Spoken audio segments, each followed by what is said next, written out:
Here in Scotland, spring has definitely not arrived yet. We are still wearing jumpers and having lots of warm drinks. We've had a few warmer days, but for the most part it has been quite cold still and windy. Luckily not rainy, but very windy.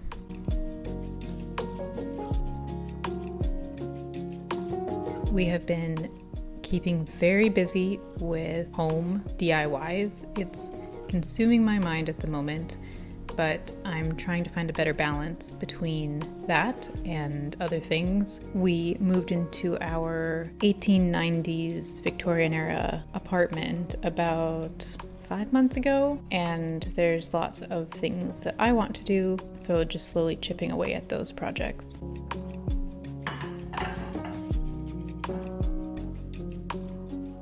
I had made a goal of reading a lot more, both myself and then reading a lot more to my kids this year, and we've been spending tons of time reading, which is really nice. It's a very calming thing to do, and my kids seem to be at the age now where they kind of enter the stories in their imagination and think about what we've read after we stop as well, which is really cool to see.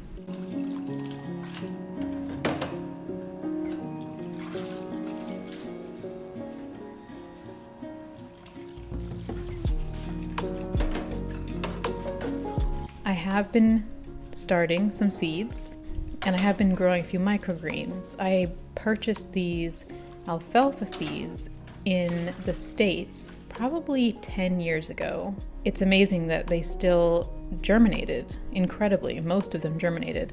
I also had purchased broccoli seeds at the same time, and none of them germinated. So it's interesting to see that some can last through the years and some can't. We also planted some sweet peas from seeds that we saved last year, and some beans and edible peas as well, and they're slowly starting to peek out from the soil, which is always so exciting to see. A very solid sign of spring.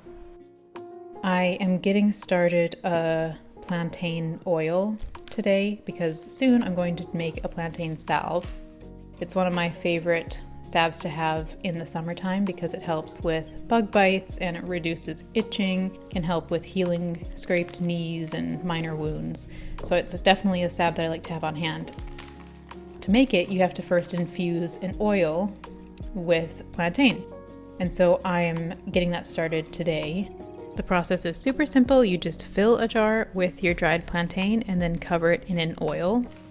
When you're making infused oils with herbs, it's important that the herb material is dried, so you're not introducing water to the oil, which can make the oil go rancid more quickly.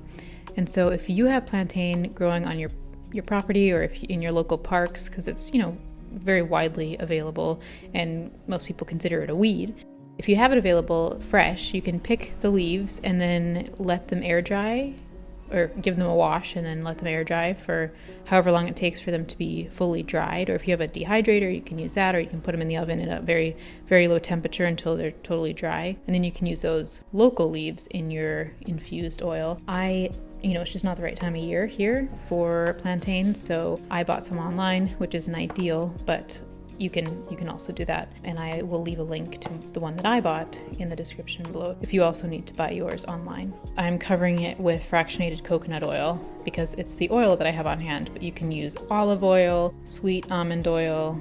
You want to use some sort of liquid oil, and you just simply cover the plantain with the oil, add a lid, and let it sit in kind of a sunnier spot for about 6 weeks.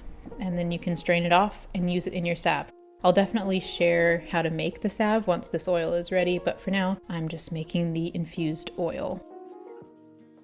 I also started this calendula infusion, I think probably 2 months ago at this point. I started it in the autumn, and so I think it's been quite a while that these have been infusing. I can't actually remember what oil I used to infuse them, maybe olive oil. And I'm going to strain these off soon as well to make my son a body lotion. He has quite sensitive skin, and I'm going to use this oil to make a body lotion, which I'll also show you whenever I get to doing that. I also this week started some more seeds, planting some lettuces and chard. These seem to do well even in the colder months. So I just read the back of the seed packet. They said to start some of these in March, which we're now in. We're 4 days in as I record this voiceover. So I just said, let's do it. So I planted them up in my seed trays, and I'll bring these inside to germinate, even though I know with lettuces they don't really like to be moved once they are seedlings, but I'm just gonna try it, give it a go and see what happens. Lettuce seeds are so tiny, and I was planting them up in a real rush because my kids were desperate to go to the neighbors to play outside. And so I think in each little cell of this seed tray there's probably like 5 lettuce seeds. So I'm going to be separating those. And yeah, gardening to me is just one big experiment every year. So we will see how these lettuces do. I have plenty more seeds though. If they fail, I can just direct sow the next batch right into the raised beds once those are ready. I was at the supermarket the other day and they were asking £4.99 for a bag of, I think, about 7 leaves of Nero kale. And I decided there and then that we would be growing our own. I am not indulging that sort of price gouging, and that is that. Especially when the quality is really somewhat abysmal. So excited to grow much more of our own salads and other veggies this year. I'm in the process of building a set of raised garden beds to grow some vegetables in this year. I'm using pallet collars, which are the containers that shipping pallets come in, and they're about 4 feet by 4 feet and 1 foot high, and made from just a simple wood with a metal edge on the corners.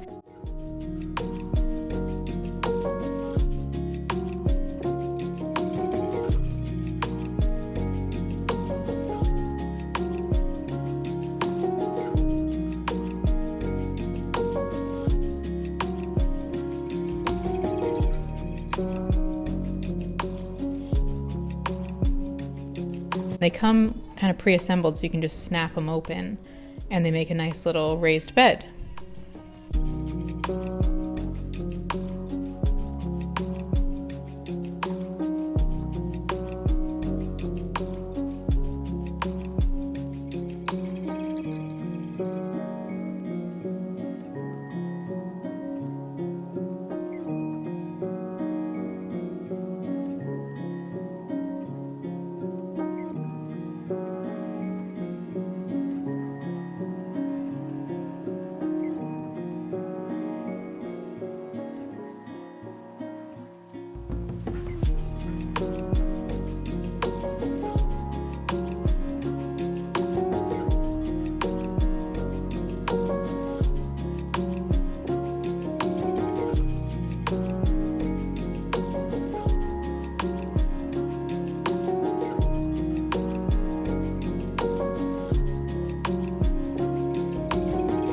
I've gotten 4 because I thought initially I would use 2 in each bed, but then when I laid them out I realized that would make them quite deep, like deeper than I actually needed. So instead I decided to use 3 and have 3 raised beds and save the 4th for another time.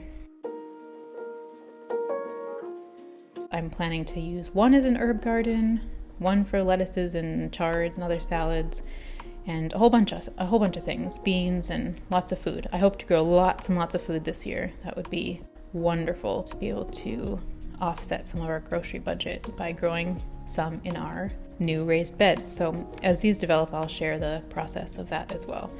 Here in the UK, there are so many snails and slugs, so I'm looking into how to mitigate that as well, because it's so disheartening once you plant everything, have everything germinate and come up out of the compost and soil, and then they just get immediately eaten by pests. It's really disheartening. So hoping to come up with solutions for that preemptively before it actually happens again this year.